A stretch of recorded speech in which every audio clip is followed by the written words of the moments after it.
like I said, whoever did it, I don't think they did it to harm him. I think they were just acting, trying to get him to, settle down. And like I said, we don't even know whether DeMarc was there before he got to school that morning or not. But this new lady that just come in, for some odd reason, she come up with that. Nobody else, for my knowledge, saw anything.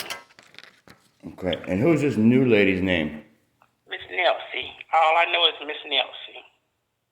How do you think you spell that? Like Nelsy, I think it is. Miss Nelsie. Right. And what was her position? I don't know. She's from central office, I think. Central office? Mm-hmm. Is she still employed with the school system? Yeah, I think she's still in with them, but, I don't know her title or anything. Yeah, I know, I understand. Okay. Now, I understand maybe the assistant principal's in the room? I think later on that evening she came in. And what's the assistant principal's name? Miss Gilbert. Miss Gibbert? Mm-hmm. Gibbert? Right. Miss Gibbert, the assistant principal. How about counselor? Who's the counselor's name? Miss Sales. Miss Sales. Sayles. Fayles. Yeah, Sayles.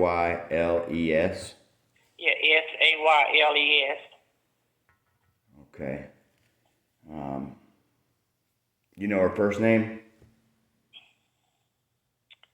As long as I've been out, I call her Miss Sales. I don't. I understand. That's okay. And same thing with Miss Gibbert? No, I don't know her first name. All I call them by Miss, whoever. Sure. I know how y'all do it. Mm-hmm.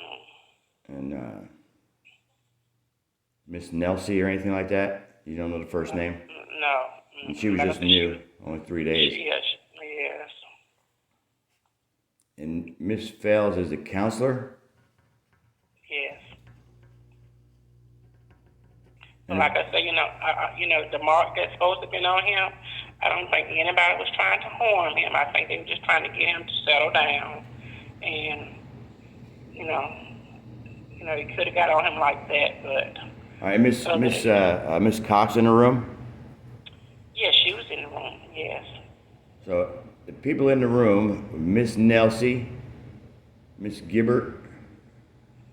No, Miss Gibbert went in there that morning. They came in later on that evening. Because he started, cutting up again later on that evening. And I think that's when he threw the chair or something other that day.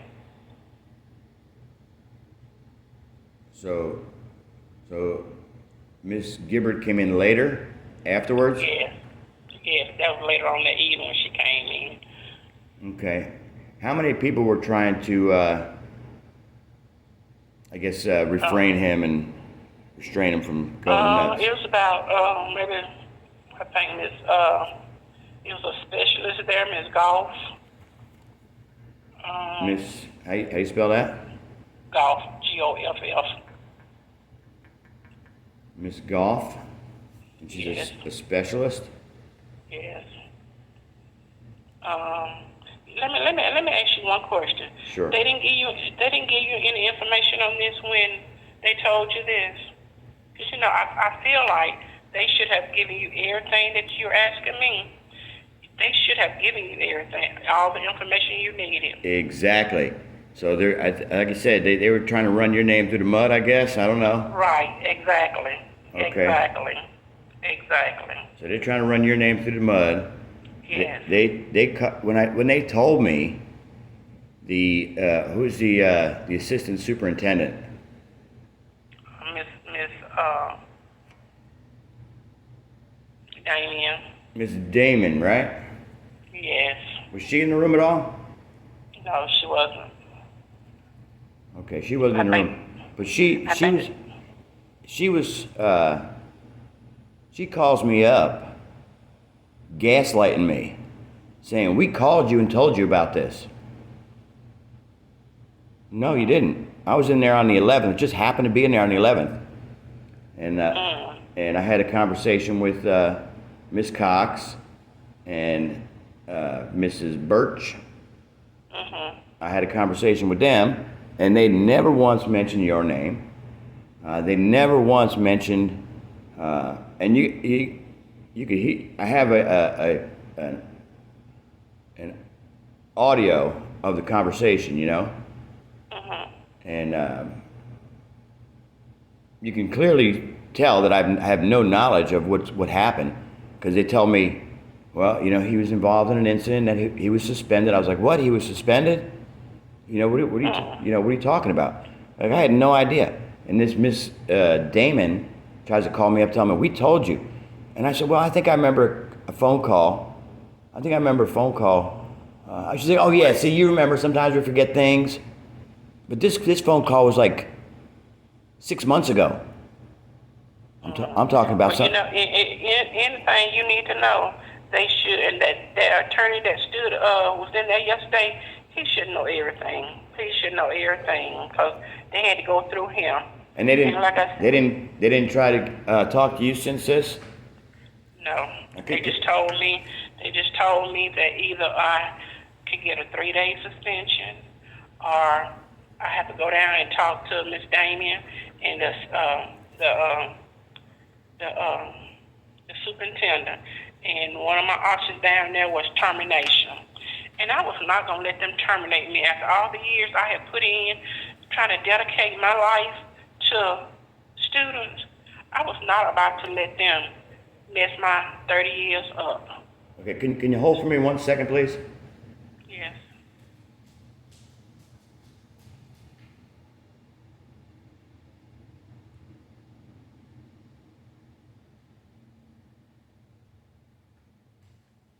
I appreciate that. I said I was taking a nap. I don't have my glasses. I'm trying to write, but I can't see anything. So. Now, this court on the 16th, what is it concerning? This is concerning custody, and I've been fighting for 4 years for custody, and I've been talking about his behavior, and you guys are in the classroom, and so I just need you to testify about his behavior. I got the 360 report, whatever it is, Right. saying that he's had over 2,000 emotional outbursts in 85 days. Okay. That's like 25 outbursts a day. Pretty much. And you're in the classroom for what, 6 hours, 7 hours? Yes, from that morning until it's time for me to go home. Yeah, so in 7 hours, he has 3 emotional outbursts per hour, daily, on average. The only thing that concerns me, I don't want to be in anybody's trouble, and that's why I told them I would retire. Because like I said, I have come too far in life to be caught up in mess like this. You know, I serve the Lord too well. Me too. And I don't appreciate this at all. It has really, really turned my life upside down. You don't know what I'm going through right now. I do know what you're going through. I absolutely do know what you're going through. They've been doing this to me and my son for 4 years now. All right? They set everybody up to fail. Okay? Now, I'm on your side here, and I want to help you. All right? I appreciate it. The school is obviously doing some shady things, Yes. trying to cover up this incident. Yes. Yes. And so I want to hold these people accountable.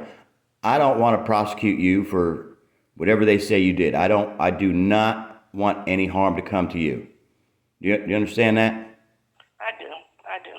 Okay. I do not want, and I want to help you, and I want you to help me hold these people's feet to the coals and admit their wrongdoing. Okay. And so that'll be another situation that you may have to come to court and testify. Now So, Long time from now. Long time from now. That'll be a long time from now. But this one on the 16th is strictly about custody, about Ethan's behavior in the classroom. Does Ethan ever get in your face? he did several times. And what does he say Several when he gets in your face? Miss Simmons, Miss Simmons, Miss Simmons. And this last time, that day that everything happened, I just know sure he was getting ready to spit in my face. I said, no, Ethan, no, Ethan. So I just kind of like tapped him on the head. I said, no, sit down, because he had come across the table at me. I said, no, sit down. And I called, I said, Miss Cox, y'all, help me out over here, But that was after he had left Miss Cox's group. We have centers, and he went to her group first. He came to me second. And for the life of it, I don't know where this Miss Nelson got all this stuff from, but like I say, but in the meantime, while he was at Miss Cox's table, that's when different ones had to kind of like help him because he was trying to run in the bathroom, and they had blocked the bathroom off, and that just like did something to him. Okay, and does he ever yell, "Daddy"? You want me to call Daddy? Well, yes, he has. Does he ever get in your face? Does he ever get in your face and say, "Daddy"? Yes, he did. Okay. See, what happens is when Tina, you see how Ethan is very difficult to control when he gets like that. Very difficult to calm him down. So what Tina does is she says what Ethan says. You want me to call Daddy? Does he say those words to you? Yes. Yes, he does. Yes, he does. He says, "You want me to call Daddy?" Gets in your face, Yes. Daddy. Yes. Okay, so when Ethan is acting badly, Tina says, "Do you want me to call Daddy?" And of course, Ethan's answer is, "Yes, please. Please call Daddy. Yes, call Daddy." He repeats a lot. He don't just come out and just say different things. He repeat what other people say. That's right. He's not just making stuff up. Right. But you kind of surprised me when you said something about Ethan says Miss Simmons choke him. That's had to be somebody else that said that because Miss Simmons has never put her hand around any child's neck. And that kind of startled me yesterday when you said that. It startled me. When you said he has heard somebody say that. Well, that's not. No, he didn't say those words. Okay. Okay. He didn't say those words. Now maybe he heard somebody say something. He kind of acted it out. He kind of acted it out, and I said, "Well, who did that to you?" He said, "Miss Simmons." Yes, he says my name quite often. I mean, so many times a day. Miss Simmons, Miss Simmons, Miss Simmons. He's forever. Whatever goes on that room, he's Miss Simmons, Miss Simmons. And I had to begin to wonder was he just calling my name because he wanted me to reach out and try to get him some help or something like that. I have slept on this many nights since that happened. It's because for him to call my name like that. Why would he call my name like that? Was he seeking help? He wanted me to help him. Absolutely. Yes. I have slept on it. You just don't know how much sleep I have missed since all this has been going on. Well, since I heard about it on the 21st, I'm about to have a nervous breakdown. Yes, I know. Listen, we're gonna get through this, and we're gonna hold the school responsible. Like I said, they got the lawyers in there, the insurance reps, because they know they're getting ready to be sued by me, by you, and maybe anybody else in here. So the people that were in the room was Miss Nelsie, Miss Fales, Miss Cox. Miss Cox. A lady named Satchfield. Satchfield? And the Coach Merrill. They was all trying to assist with him, but they couldn't get him to, really. And I think that's when he threw the chair. Okay, so the people that were in the room was Miss Nelsie. Yes. You're saying Miss Gibbert came in later? Yes. it went on all that day. So I went to the office and I went and got Miss Gilbert and Miss Sales. I said, y'all need to come in here. Okay. So at the time, uh, how many people had their hands on him? Who's the coach? Was that Mr. Merrill? You said. Yes, Coach Merrill. That's a man. Yes, Coach Merrill. yes. And did he have his hands on Ethan? I think he was trying to hold him down at the table or something. Like I said, I was in my center trying to, but I just, kind of glanced up at that time, and I was trying to, but I did see, those people over in that corner, and they did manage to get him to sit down and everything. So I'm assuming that, they had to, hold him down to get him to do right in that center. And who's Miss Satchfield? Yeah, she's a lady. She's like an inclusion teacher.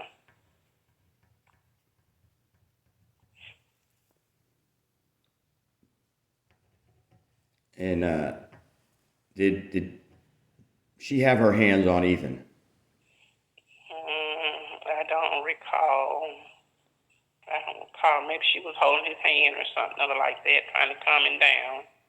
Because normally he, does pretty good with her. Okay.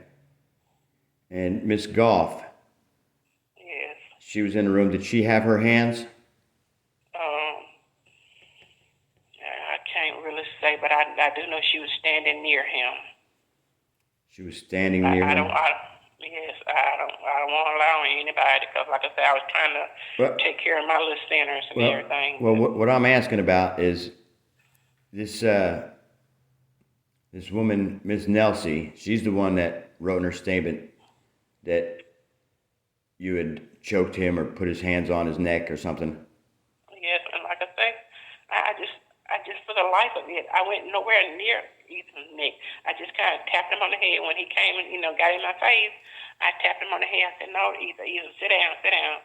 And I thought he was getting ready to spit on me, and that's what I thought. And he was sitting across the table from me. But I don't know for the life of it where she would get that lie from. No, nobody in the room can tell you. So you just gave him like a little tap on the forehead? Yes.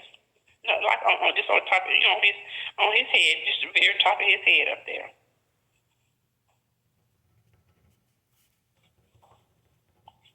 Okay. And like I said, I've been doing this for 30 years. Why would I wait till now and try to harm a child? I understand. I get it. Because when you told me yesterday, you said that there were so many people with their hands on them. How could you? Like I say, it wasn't to harm him. They were just trying to calm him down. Okay. They were just trying to calm him and get him to settle down. Because he was trying so hard to get in the bathroom. Okay, so the people in the room was, of course, you, Miss Simmons. Mr. Merrill was trying to hold him down. Miss Satchfield, the inclusion teacher, was holding his hands. Miss Goff, the specialist, what was she doing? That's a good question. I really can't say what she was doing. I know I just kept hearing her say, either calm down. I don't know whether she had his hand or not. And with the Coach Merrill, I don't know whether I know he did sit behind him to, kind of hold him in the seat. I don't know whether he actually, like I said, I had my head down and I could just hear them. I can hear them saying, "Come on, sit down, sit down, sit down, sit down." Now, how exactly they was holding him, I don't know. Because like I said, I was doing my center. Because you were somewhere else while they had their hands on him. I'm over across in the back of the room. In the back of the room. Okay, so you're in the back of the room. Miss Goff is yelling, "Calm down." Miss Satchfield is holding his hands, and Mr. Merrill is holding him down behind him. I know he sat behind him in another chair. Okay. He sat behind him. Okay. Like I said, I'm not trying to cause anybody no problem or anything, but they were, trying to settle him down. Okay, and And these is all at the same time this is going on? Yes, yes, Okay. yes. And at the time, Miss Nelsie says that you put your She was hands. sit- she was sitting over at her table. I don't know whether she took him in the bathroom after everything was over with and snapped pictures or video. I don't know how she was doing, but Mm-hmm. they say she said that she saw me choke him, and for what reason I would have to choke him, I have the slightest idea. Do you know if anybody had called Child Protective Services? I don't know. I don't know. Really, nobody's really talking to me right now. I understand. I understand that they're trying to pin this on you somehow, and but Mr. Merrill had his hands on him. Miss Satchville had her hands on him. Miss Goff was there yelling. She may have had her hands on him. I'm not sure. Like I said, I had my head, kind of tilted somewhat down, and I really didn't see, whether or not she had her hand on him or not. I really don't, but I know she was, asking him to calm down. And Miss Fales, She came later on, and they kind of like just got him off to himself and had him sit down, maybe look at a book or something. Another so Miss Fales and sales, yes, it's a S, sales, Fales, oh Sales, yes, sales, Sales like there's a sales at Zales, Sayles. Sayles. Okay. I think that's the way you spell it. So Miss Sales and Miss Gibbert came They later. came later on. They came later on that evening. Okay, yeah, because that's the only two people that the principal had mentioned that were in the room with you. They didn't. Well, I would imagine Miss Cox was in there, and did Miss Cox? You know something?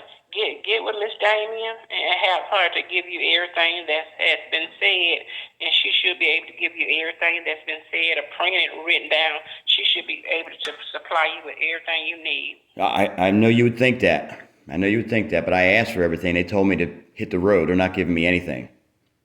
All right. Oh. Yep. You don't even know what I went through just to get somebody to take my report about what Ethan had said. You know what I mean? Yes. I got moved from window to window. Nobody wanted to take this report. But I happen to know somebody over there in the Pascagoula-Gaucher School District Police. I've got a good friend over there for about 16 years. I've known this man. And I called him up, and I got in there. It took over an hour. It took over an hour for them to write down. It took a day and a half for anybody to even see me, and then it took 48 minutes for somebody to write down, this is what my son did, and this is what he said. Right? That's all I wanted to do. Just Okay. make a report. Listen. I'm having to go to a doctor's appointment, and I'm running out of time right now. Okay. Would you be willing to meet with me again sometime, maybe? Like when? Whenever it's convenient for you, and we'll talk about what I'll ask you. Like I said, I'm not trying to cause any trouble for anybody. No, I'm just trying to get Ethan safe. I'm trying to get Ethan back home with Daddy, Okay. where he belongs. Okay. And so I just want to meet with you. I appreciate you telling me all this information. Was there anybody else in the room? I can't think of anybody else right now. But you made a statement. Mr. Merrill made a statement. Miss Satchville made a statement. Miss Goff made a statement. Miss Cox made a statement. And Miss Nelsie made a statement. I'm almost positive, yes. Okay, but these people are all in the room at the time that Miss Nelsie says, you put your hands on my boy in an abusive manner. Right, and I appreciate if you didn't say where you got all this from. No. They did you dirty. It's time. Yeah. It's do them dirty back. Well, I just put it in God's hand, I said I was gonna let God take care of it. Well, let me tell you. Let me tell you something. I founded a church. I'm a minister, and I put it in God's hand, and in due time, He's gonna take care of it. You know, I'm a firm believer of God. God puts people in your life at certain times for certain reasons. You're right. And you and I are on the phone right now because it is God given. So when I tell you that I'm a man of God, I'm a man of faith, firm believer, and I have more faith than anything. Like I haven't given up. My son for 4 years been suffering, and I'm not giving up. I won't give up. I know this will happen in God's time. I don't get mad at God. Right. Yeah, I don't get mad at God. I'm not mad at God. I just have faith that all this is happening for a reason, and it'll all come to in God's time. So in the meantime, we just have to keep asking questions and doing what we do. So, Okay. but I would like to meet with you again whenever it's convenient for you. Can I get your phone number? Okay. Well, I'm just trying not to do all of that right now, but as long as I have your phone number, I can call you, right? Yeah, well, I have a number here. Is this your number you called, 471-1707? No, no. I use somebody else's phone because I was at their place, and my phone is dead. I see. So that's why. And you don't want to give me your phone number?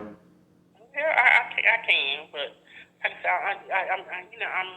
I'm a person like this. I don't like mess, and it seems like I'm in enough mess as it is. Well, I understand. I'm trying to get you out of that mess. Okay. 235-5457. 235 5457. 5457.